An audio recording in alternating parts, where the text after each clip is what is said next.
Joining me now is Sky News contributor Kosha Gada. Let's discuss some of these Trump selections. It's clear his second term will be markedly different from the first. It's clear his transition team has been working for months now to put this team together. The selection of Ratcliffe for CIA director is significant. The lawfare, the weaponization of the CIA is a focus for Trump's base, and so too the selection of Matt Gaetz as AG, Kosha. This is exciting times for the Trump base. You know, the biggest criticism of Trump in the first term was personnel, and he fell into, even though he wanted to drain the swamp, he fell into the tried and tested model of Washington types because he was told and warned they'll never get confirmation in the Senate and, work with them. And personnel is policy. So a lot of his supporters are really waiting to see how is this one going to be different. He's been sending shockwaves in the last 48 hours through the swamp and others. And what's interesting is the picks that he's made so far, they do have to go through Senate confirmation. So we'll see how that plays out because there still is that civil war in the GOP-controlled Senate. Yes. But they're all very young. They're in their 40s, pretty much all of them. They're populists. They subscribe to the MAGA, America First philosophy on everything from economics to foreign policy and the rest of it. So interesting times. Buckle up. And this is what a lot of the commentators don't understand. They keep talking about Trump's just picking people who are going to be loyal to him. No, it's loyal to the agenda which the American people voted for. Mm-hmm. So his base, his supporters want that. They don't want people in there who are going to be obstructing, who are going to be Republicans in name only. Mm-hmm. That's precisely what they have voted against. And this tweet from J.D. Vance just on that Matt Gaetz selection is very interesting. He wrote, the main issue with Matt Gaetz is that he used his office to prosecute his political opponents and authorise federal agents to harass parents who were peacefully protesting at school board meetings. Oh, wait, that's actually Merrick Garland, the current Attorney General. And that's a point that, again, the bulk of the media don't seem to understand. They're just so outraged by these selections. They don't understand what's led us to this point. Yes, that was a shot across the bow to the Senate, newly elected Senate Majority Leader, Thune, and there was a bit of infighting going on whether Rick Scott, the more populist Trump loyalist, would make it or Thune did. Thune is of the old guard, but he had to fight to get that because he was challenged. And then he came out and put a statement out that I will do everything I can to confirm all of Trump's picks. And then right after that, Trump started dropping these bombshells like Matt Gaetz. So I think what JD's doing there is reminding him that, you did commit to that. And if you were so quick to nominate people or confirm people like Merrick Garland, let's not clutch our pearls for somebody like Matt Gaetz. Absolutely. And on that blow, because it is certainly a blow for the Trump team not to get the Senate leader. They wanted Rick Scott. He's on side. He's going to deliver their agenda. The man they have now, tell me a little bit more about him. He is very much mistrusted and it was a closed ballot. And I think that is a problem in itself. Why isn't there transparency so people know who the person they elected voted for? Yes, I think transparency is going to be a big theme coming in, from declassification to pushing more open and out in the public view votes, because people are fed up with the smoky backroom deals that happen. Now, Senator Thune, he's from South Dakota, ruby red state, but it's been funny, people in the lead up to this were recirculating tweets of his back from 2016 and others, so he had a lot of anti-Trump tweets out there. He sort of was a protege of Mitch McConnell, who the Trump faction does not particularly care for. So, he comes with some baggage to the Trump crowd, but at this point in time, he and the establishment Republicans are on the back foot. Trump has a spectrum of dominance right now, and he's going to use that. Absolutely. Now, let's compare the Biden administration's border czar, Kamala Harris, with Trump's incoming border czar, Tom Homan. See if you can spot the subtle difference. Up with education, down with deportation. Up with education, down with deportation. I got a message to the millions of illegal aliens that Joe Biden's releasing our country in violation of federal law. You better start packing now. We are going to the border. We've been to the border. So this whole thing about the border, we've been to the border. We've been to the border. You haven't been to the border. And I haven't been to Europe. And I mean, I don't understand the point that you're making. I hear a lot of people say, the talk of a mass deportation is racist, it's threatening to the immigrant community. It's not threatening to the immigrant community. It should be threatening to the illegal immigrant community. Is there a way to carry out mass deportation without separating families? Of course there is. Families can be deported together. Yeah, just deport the whole family. Big difference there. This was possibly the number one issue, right up there with the economy, if not bigger. And the base is going to expect to see these deportations. It's going to be a core promise that has to be fulfilled. And it is going to be met with opposition, the likes of which we have never seen from including the rhinos in the own party. There's going to be rogue judges out there banning, as they did before, issuing injunctions that affect the whole state. The media is going to be showing sob stories of families being separated and all of that.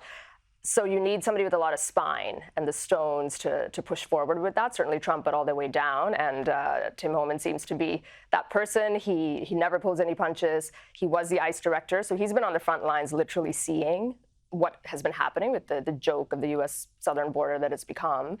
So he will push ahead, but every step of the way is still going to be a fight on this.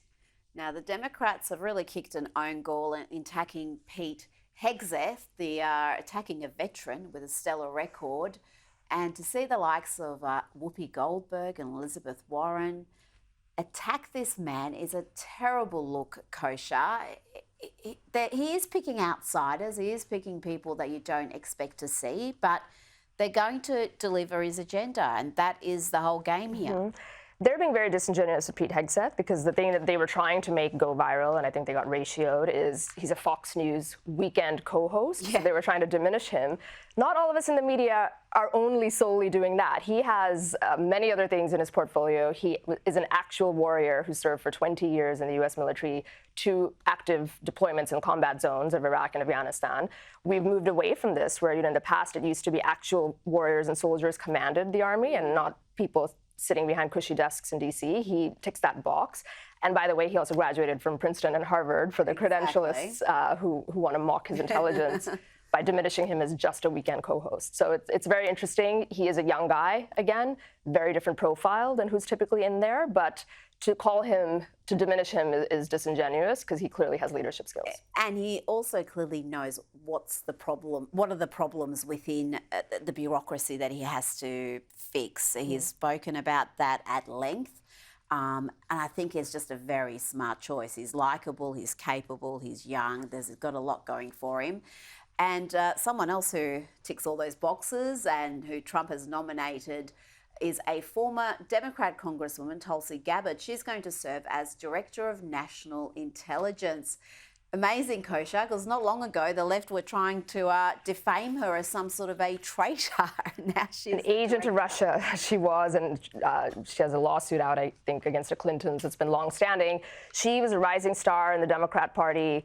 Female, veteran. She was given very senior positions early on when she got elected, and the transformation from that to leaving the party, to being an independent, to supporting Trump, and then actually converting officially to the party and now being in the cabinet, should she get confirmation from the Senate, is a great story arc, a mini story arc under the Trump story arc. And the other thing, too, is she's a veteran, but she is solidly anti-war unless it is of direct, provable, tangible, visible benefit to the national interest of America. And a lot of the wars that we've engaged in do not fulfill that. So that's going to be a very interesting shakeup. And she knows of what she speaks, having actually served in combat.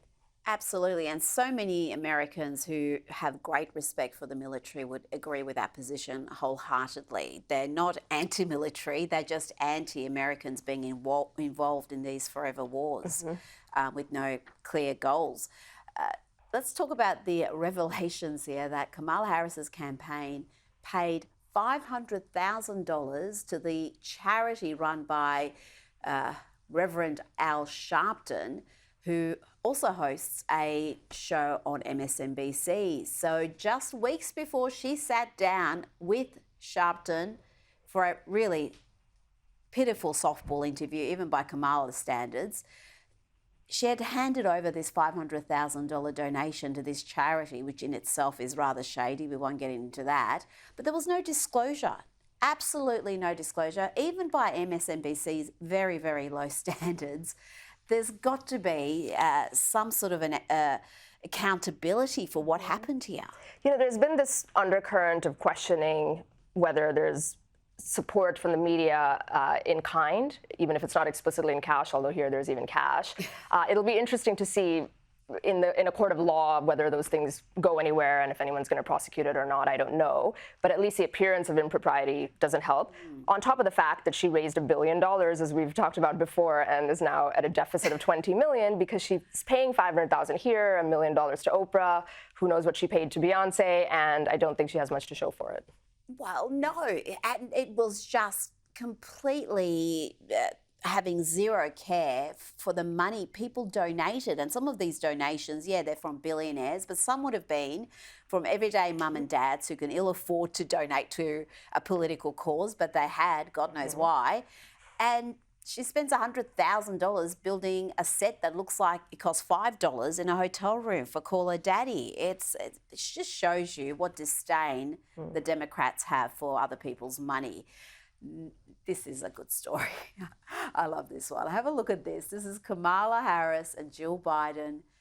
And see if you can detect the pure hatred here. They're sitting together for Veterans Day commemorations in the Capitol. Watch as they fail to interact in any way. Kamala looks over a few times, but Jill is not having it, gives her nothing.